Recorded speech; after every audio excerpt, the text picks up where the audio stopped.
नमस्कार, मी सोनाली कुलकर्णी आणि माझ्याशी प्लॅन्स डिनर या यूट्यूब चॅनलवर सगळ्यांचं स्वागत आहे। आज आपण बनवणार आहोत गावाकडच्या पारंपरिक चवीची आंबट झणझणीत आणि खूपच चविष्ट अशी आंबट चुक्याची गरगट भाजी। ही रेसिपी शेवटपर्यंत नक्की बघा, कारण काही छोट्या टिप्स तुमच्या भाजीची चव आणखीन वाढवतील। चला तर आपण रेसिपीला सुरुवात करूया। आज मार्केटमध्ये मला खूप छान अशी ताजी आंबट चुक्याची भाजी मिळाली। तुम्ही बघू शकता आंबट चुक्याची पानं कशी असतात। काही जणींना आंबट चुका कसा दिसतो हे माहीत नसतं, म्हणून मी तुमच्यासाठी हे खास दाखवते। अशा पद्धतीने ही आंबट चुक्याची पानं असतात। तर सगळ्यात आधी आपण काय करूया, ही भाजी छान नीट करून घेऊया। जर त्याचे कोवळे देठस असतील तर ते सुद्धा असे घ्यायचे आहेत, कारण हे देठसुद्धा छान असे आंबट असतात। तर आपण स्वच्छ नीट करून घेऊया, 1-2 वेळा छान वॉश करून चिरून घेऊया। ह्या पानांच्या ज्या शिरा दिसतात त्याच्यामध्ये आळ्या किंवा छोटेसे किडे असण्याची शक्यता असते, त्यामुळे भाजी नीट करताना एकदम लक्षपूर्वक करावी। मी भाजी चिरून घेतलेली आहे आणि ही भाजी आता आपण कुकरमध्ये शिजवून घेणार आहोत। तर सगळ्यात आधी आपण 3 चमचे ह्याच्यामध्ये तुरीची डाळ घालायची आहे। तुम्हाला मुगाची डाळ आवडत असेल तर तुम्ही मुगाची डाळ घातली तरी चालेल। त्याचबरोबर 1 चमचा भरून शेंगदाणे घालायचे आहेत। ह्या भाजीमध्ये शेंगदाणे खूप अप्रतिम लागतात, त्यामुळे शेंगदाणे घालायला अजिबात विसरू नका। त्याचबरोबर आपण इथे 2 ग्लास पाणी घालणार आहोत, म्हणजे भाजी पूर्ण बुडेपर्यंत आपल्याला पाणी घालायचं आहे। ही पालेभाजी पटकन शिजण्यासाठी आपण कुकरच्या डब्यातच डायरेक्टली भाजी घेतलेली आहे आणि आपण कुकर ज्यावेळेला लावतो, भात लावतो त्यावेळेलाच ही डायरेक्टली भाजी लावली तरी चालेल। मी तसंच करत आहे। इकडे मी कुकरमध्ये भात ठेवलेला आहे, भाताचा डब्बा, त्याच्यावरती मी आता हा भाजीचा डबा ठेवलेला आहे आणि त्याच्यावरती आपण आता झाकण ठेवायचं आहे आणि साधारण 3 शिट्ट्या करून घ्यायच्या आहेत। इकडे कुकरच्या 3 शिट्ट्या झाल्यानंतर गॅस बंद करून कुकर आता थंड करून घेतलेला आहे आणि आपली भाजी आहे ना ती खूप छान शिजलेली आहे। हे असं वरती ताटलीवरती जर पाणी आलं असेल तर ते डायरेक्टली भाजीमध्ये आपण मिक्स करायचं आहे आणि तुम्ही बघू शकता इकडे आपला खाली भात पण झालेला आहे छान आणि भाजीसुद्धा छान शिजलेली आहे। तर आता सगळ्यात पहिल्यांदा काय करायचं, आपल्याला हे एक्स्ट्राचं जे पाणी आहे ते एका दुसऱ्या भांड्यामध्ये काढून घ्यायचं आहे। आपल्याला ही भाजी आहे ती एकसारखी घोटून घ्यायची आहे, म्हणून आपण एक्स्ट्राचं पाणी बाजूला काढलेलं आहे, पण ते पाणी आपण भाजी करताना पुढे वापरणार देखील आहोत।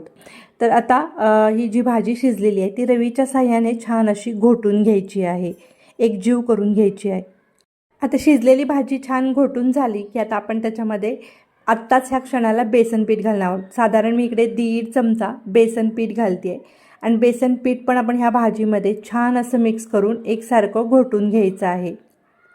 चमच्याने एकसारखं हलवून घ्यायचं आहे, म्हणजे बेसन पिठाची ना एकसुद्धा गुठळी राहणार नाही।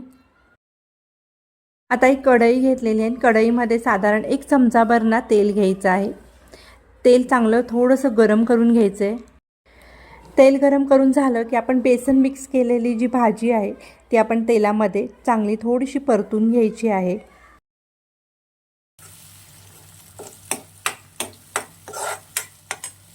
गॅस कमी करायचा आहे आणि हे जे पाणी आहे ते सगळं त्या पुन्हा डब्यात घालून छान असं डब्याची सगळी जी भाजी राहिलेली आहे ती सगळी काढून घ्यायची आणि ती भाजीमध्ये घालायची। बेसन घातल्यामुळे भाजी पटकन घट्ट होते, म्हणून अजून थोडं पाणी घालायचं आहे। आपल्याला इथे पातळ भाजी करायची आहे, त्याच्यामुळे मी थोडं पाणी घातलेलं आहे एक्स्ट्रा। आता चवीनुसार आपण याच्यामध्ये लाल तिखट घालायचं आहे। साधारण इकडे मी 1-1.5 चमचा लाल तिखट घातलेला आहे। आंबट चुका आहे त्याच्यामुळे थोडासा गूळ घालायचा 1 चमचाभर, चवीनुसार मीठ, सगळं छान मिक्स करून घ्यायचं आहे।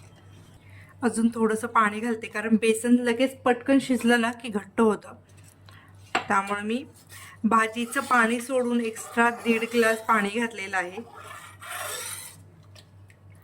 छान ह्याला एक उकळी आणूया आपण।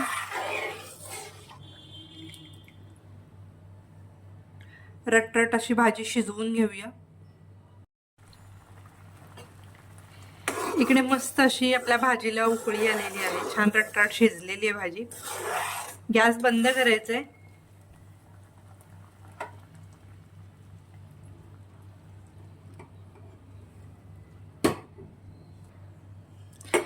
भाजी मी दुसऱ्या बाजूला ठेवलेली. आता मी कढई फोडणीचं पॅन घेते. त्याच्यामध्ये साधारण 2 चमचे तेल घ्यायचं आहे.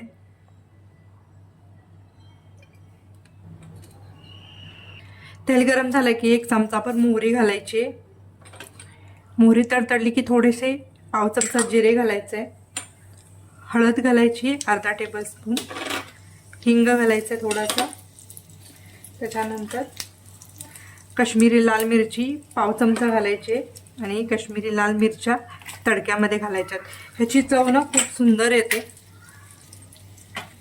ह्या मिरच्या तुम्ही नुसत्या सुद्धा भाजीमधल्या खाऊ शकता.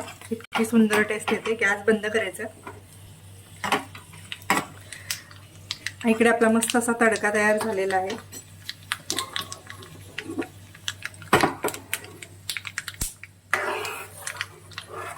आणि ही जी भाजी आपली तयार झालेली आहे त्याच्यावरती घालायचं आहे.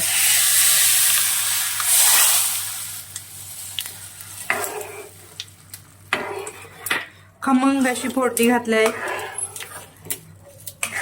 आणि ही आपली आंबट चुक्याची पातळ भाजी तयार झालेली आहे.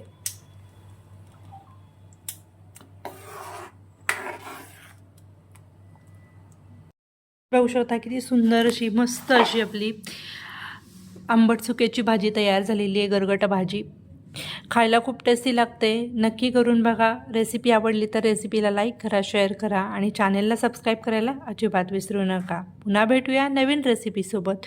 तोपर्यंत धन्यवाद. थँक्यू.